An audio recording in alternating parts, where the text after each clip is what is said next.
1001 Arabian Nights, Chapter 6. The Tale of Pearl Harvest. Can a river forget its source? A sunbeam forget the sun? Can the anchor on the seabed forget the ship? Or the tail of a snake forget the head that went before it? Can today forget yesterday? Can a man forget his father and grandfather? The Caliph al-Mutasid Billah, although he was a mighty commander of the faithful and sixth Caliphate in the line of Abbas, took pride most of all in being the grandson of al-Mutawakkil, the grandson of Harun al-Rashid. The young al-Mutasid Billah traveled his kingdom widely to see for himself the lives of his people and hear the small voices of the weak, which are never heard in palaces. The story runs, though who can tell if it is true, that one such journey took him through a pleasant orange grove in a quiet country place. It was the hottest part of the day, when travelers do well to draw aside respectfully and let the sun pass by, and Al-Mutasid Billah sent messengers to the owner of the grove, asking for the shelter of his roof. He did not, however, mention his name. The owner sent word that he wished himself more worthy of the honor, but would welcome any traveler with every hospitality his poor home could afford. The house was plain to look at, but the hospitality of the humble orange grower surpassed anything offered to Al-Mutasid on all his journeys among the common people. The ruler, his wazir, his companions, and servants were given drinks of sherbet, water, ices, pomegranates, melons, and sweet confections, all served in a room as beautiful as any of the royal palace. They lay on silk cushions fringed with gold, among Persian carpets, and low cherrywood tables covered with finest Egyptian linen. Shantung silk hung at the windows, and perfumed candles burned inside lamped holders of chased Indian silver. A fretwork silver screen separated the room from the stone-paved kitchens and drab exterior rooms, and behind it someone was playing exquisite music on a lute. The rich and gorgeous furnishings were showing many signs of wear, but the music drifting through from the outer room transformed both room and food into a small paradise, all the more alluring to Al-Mutasid because it was so unexpected in this out-of-the-way orange grove. Just then the elderly owner came in and bowed low before Al-Mutasid Billah and asked if his poor hospitality had left them discontent in any way. "We lack only your company and your name. Come and sit with us and tell us about your life and how you came by the finest lute player in the kingdom." "O gentle and generous guest, I am usually called Abu al-Hassan al-Ibn Ahmed of Khorasan. The hand you had heard playing the lute is that of my beloved wife, Pearl Harvest. Her hands are older now, but they still play a pleasant tune." The lute playing had stopped meantime, and their host left to speak to his wife, when the party asked to hear more music. When Abu al-Hassan returned, Al-Mutasid was standing up. His servants and courtiers were halfway to their feet. His look was that of the cobra on a rod. "Speak before blinking an eye," he stormed. "Who are you? And have you anything to say that will stop me cutting off both your hands?" Abu al-Hassan fell on his face in front of his guest, gibbering with fear. "I am usually called Abu al-Hassan Ali ibn Ahmed of Khorasan," he said distractedly, "and I need my hands to tend the oranges." "Your excuse is disallowed. Do you know who I am?" "I have not yet enjoyed the honor of knowing your name, noble sir. But if my hospitality has offended you in any way, I am Khalifa al-Mutasid Billah, commander of the faithful and grandson of the all-esteemed al-Mutawakkil. Abu al-Hasan crawled forward and kissed the ground beneath the feet of the Khalifa. Speak before the sunlight touches the ground. Why is this room furnished entirely with things stolen from my grandfather's palace? See here, his heraldry is woven into every cushion, every curtain. It is in the carpets weaved and engraved on the silverware. Thief! Villain! What wickedness did you commit to lay your hands on these things? Abu al-Hasan breathed deeply and raised his head. He smiled as the mouse smiles who hears that a cat has died. Be seated in comfort, Lord of all living lords. Now I'll tell you the wonderful story connected with these furnishings. Allah give me quickness of tongue to put your heart at ease before the food of my table has settled itself in your stomach. Still with the look of an angry scorpion, Khalifa al-Mutasid sat down, fixing the old man with unforgiving eyes, and Abu al-Hasan began his story. While I was still young, I inherited from my fathers the most successful and thriving jewelry shop in Baghdad, where al-Mutawakkil had his palace. That most honorable of grandfathers was at that time a tree in the flourishing summer of his life, and his wealth was beyond calculation by mere accountants. He had a fine harem of wives and retinue of the most beautiful slaves, male and female, that money could buy in the market. One morning, I was sitting in the shop when a young woman, totally veiled, came in. I went to serve her and showed her some pieces of jewelry without really paying her much attention. But when she asked the price of one particular bracelet, her voice was as sweet as a bubbling spring, and I looked up without a thought and instantly drowned in the standing water of her eyes. My poor soul clung to the long curling black rushes that fringed each pool, but could not swim against the current of love, and it drew me down into the black vortex at the center of her brown eyes. She did not lower her eyes from mine until I thought I would collapse, surfeited with their light like a man faint from sunstroke.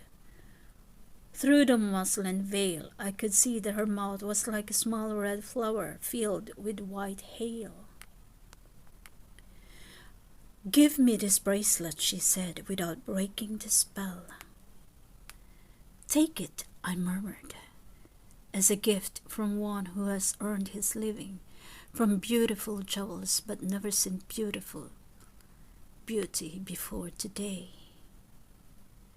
She was gone like a fly, taking flight, and I wondered whether I had dreamt her.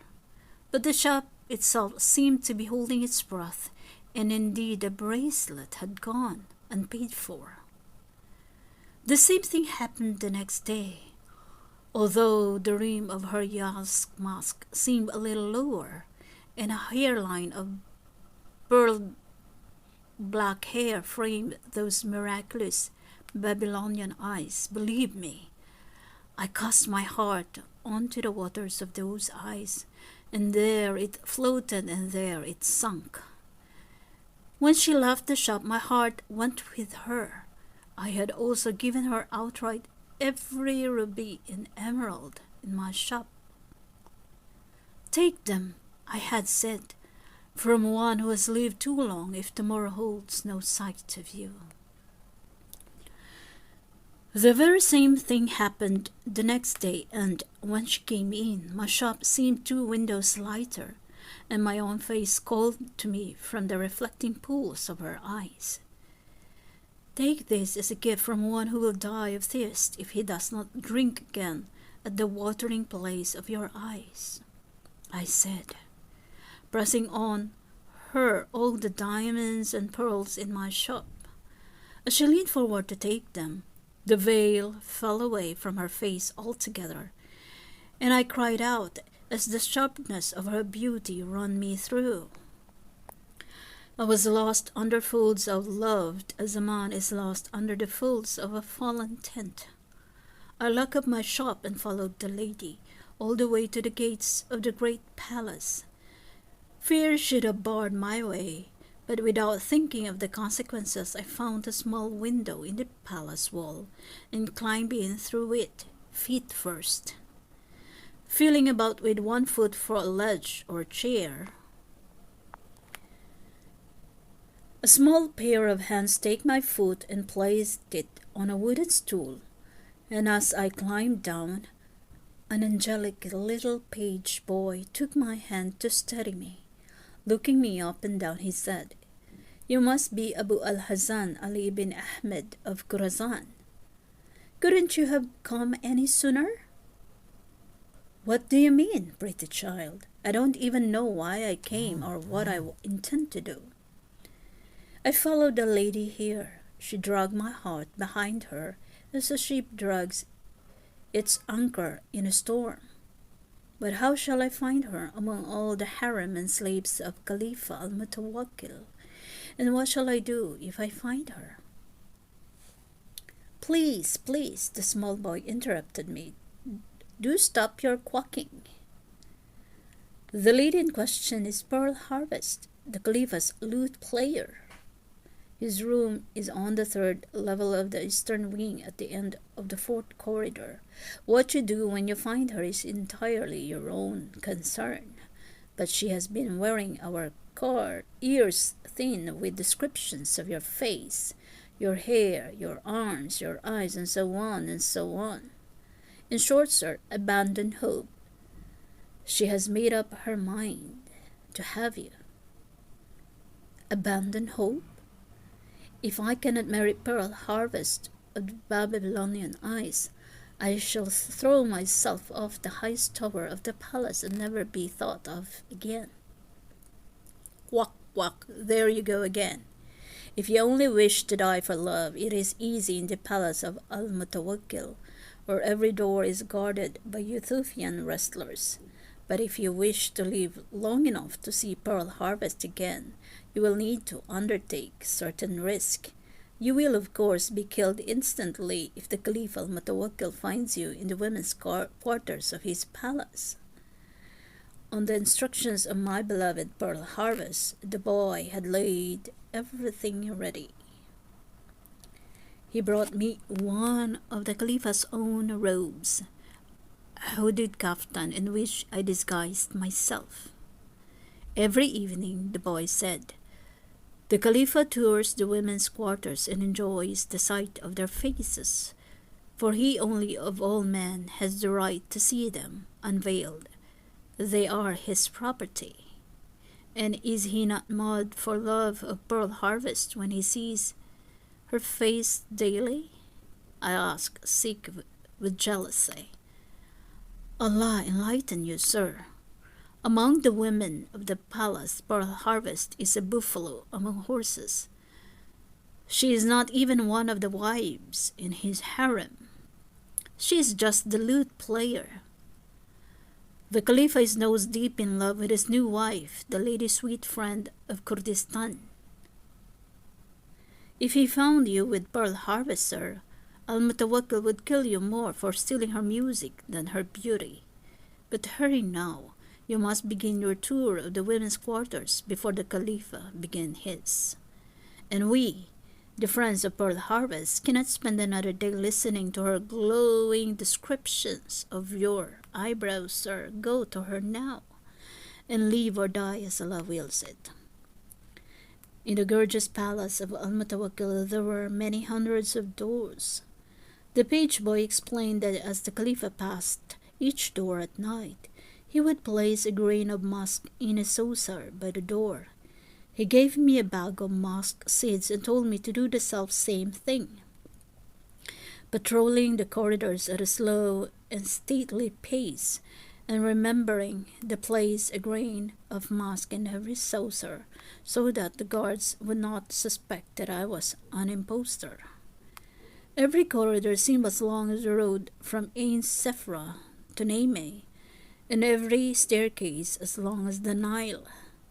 As I passed each door, I opened it, and shutting my eyes, put my head inside. A woman's voice would say, "Allah send you sweet dreams, master, and many sons." And I would shut the door again and place a grain of musk in the saucer by the doorpost. "The Caliph is early tonight," I heard one guard say to another as I passed. "Allah forgive me, I opened a very occasional eyelid, and saw such beauty as flowered on the walls of the hanging gardens of Babylon. But I had no heart to lose to the beautiful harem of Al-Mutawakkil, for mine was already given." Up above me in marble corridors, panelled with cedar and hung with silver lamps, I heard the hem of a robe swish against the golden fringing of her carpet, and knew that the Caliph al-Mutawakkil had begun his evening round. He was descending the building as I worked my way up it. I heard doors open and shut and the distant murmur of good nights. Not knowing which way to turn, I looked back along the corridor and the row of saucers, each containing a musk seed. As soon as the Khalifa came to a saucer already filled, or past a guard who had already seen him, I was certain my secret would be discovered. To the amazement of the huge Ethiopian guards, I set off to run, thinking not to escape downstairs, but simply to see my beloved pearl harvest once more before I met with my death. Up the staircase to the third level of the eastern wing and along the fourth corridor, halfway along it, I heard the Khalifa coming in the opposite direction. At any second he would turn the cover. He would turn the corner and see me. "Son of sunshine, O joy of Sasan!" A voice called through the bedroom doors, "King Shahryar, son of Shahabillah, are you awake yet?" The sun's face has slipped from behind the veil of the horizon, and the mullah is calling all believers to prayer. King Shahryar grabbed up a cloak and left the room, calling for water to wash himself before morning prayers, and leaving Shahrazad with a mouth full of words but no ear to receive them. A moment later, the chancellor came into the royal bedroom backwards for fear of seeing the face of the king's wife, and said, "Our glorious king sends words that the tale of pearl harvest must be continued tonight. Is that understood? To hear his words or the words of his messenger is to obey," said Shahrazad, smiling at the chancellor, tripped over a rug.